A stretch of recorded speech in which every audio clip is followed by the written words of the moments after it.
الحقيقة وأنا بقرا في كتاب Atomic Habits لاحظت اهتمام الكتاب المبالغ فيه بشكل كويس يعني آه، بالconsistency، وازاي ان الconsistency sometimes على الأقل في المرحلة بتاعة building the habit is much more important than the quality.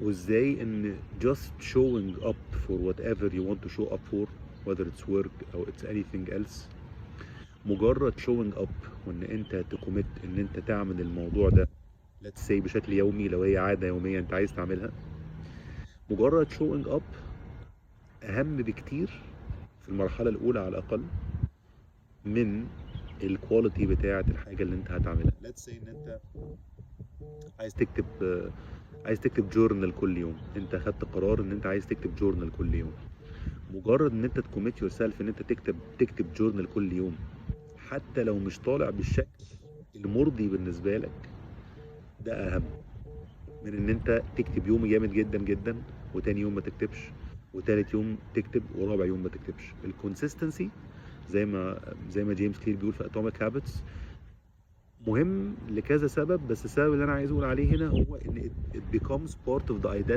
identity you want for yourself. يعني انا راجل consistent في الموضوع ده، انا I'm not letting go. It becomes part of your identity.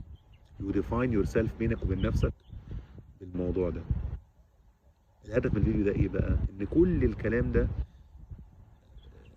سيدنا محمد صلى الله عليه وسلم لخصه في كلمات قليلة جدا في الحديث الصحيح: أحب الأعمال إلى الله أدومها وإن قل.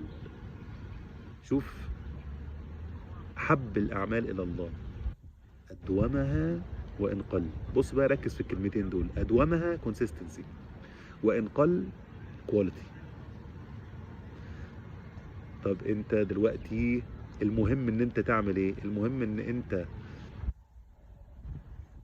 تصلي مثلا بخشوع وإن قلبك يكون حاضر، وإن أنت تصلي مثلا بالحاجات اللي أنت حافظها من القرآن. أدومها وإن قل هو أهم حاجة في مرحلة establishing the habit.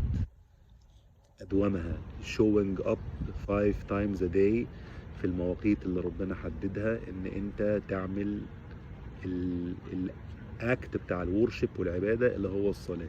طب الباقي مش مهم دلوقتي، لأن ده هيتحسن مع البروسيس.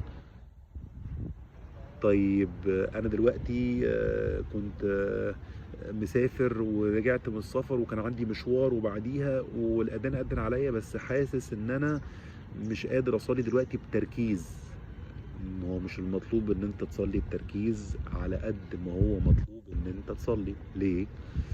عشان انشاء العادة بتاعت ان انت you commit yourself ان انت تصلي 5 صلوات في اليوم، مش موضوع اهم بكتير، بس موضوع ان هو السبيل الوحيد ان انت بعد كده تبرفكت الصلاه.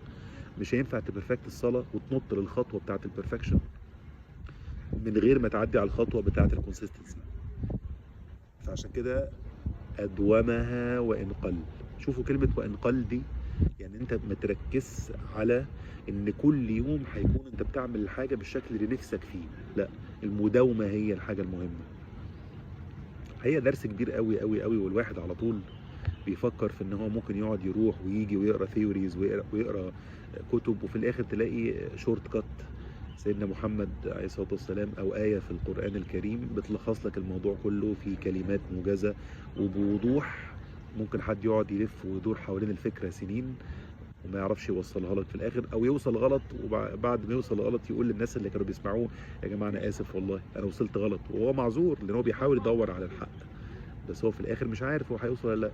القرآن الحقيقة والسنة بيدوك الشورت كات، يقول لك هي دي أدومها وإن قل. خلص الموضوع. اللي بعده consistency is much more important، لأن consistency is going to lead into higher quality. quality من غير consistency. وبص الكلام: حب الأعمال إلى الله. أحسن حاجة ممكن تعملها هي حاجات ثابتة منتظمة، واللي جاي بعدين بقى يتبني عليها. بس هو ده اهم حاجه.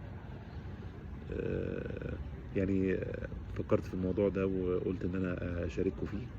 يا ريت اللي عنده اي اضافه على الفكره دي يكتبها في الكومنتس، وشكرا جزيلا ونراكم على الف خير.